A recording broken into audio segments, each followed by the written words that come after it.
তুই ছাড়া এই মনটা তো আর কিছুই চাই না, সকাল বিকাল ধরে শুধু তোরই পাই না।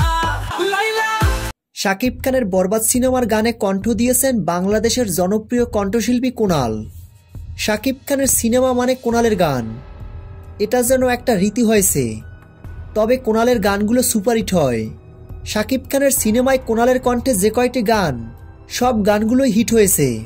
প্রিয়তমা রাজকুমার সিনেমার গানগুলো ভক্তদের মনে আজও দাগ কেটে আছে। সত্যি বলতে কুনালের কণ্ঠে জাদু রয়েছে।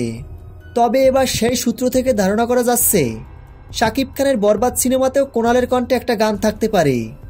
এদিকে গত 2 ঈদে বালাম ও কুনালের কণ্ঠে শাকিব খানের 2টি সিনেমায় 2টি গানই দর্শক মহলে জনপ্রিয়তার শীর্ষে রয়েছে। তো ভিউয়ার্স, কুনালের কণ্ঠে শাকিবের বরবাদ সিনেমায় গান থাকা নিয়ে আপনাদের মতামত জানিয়ে দিন ভিডিওর নিচে কমেন্ট বক্সে কমেন্ট করে। ভিডিওটি ভালো লাগলে একটা লাইক দিয়ে একটা শেয়ার করুন।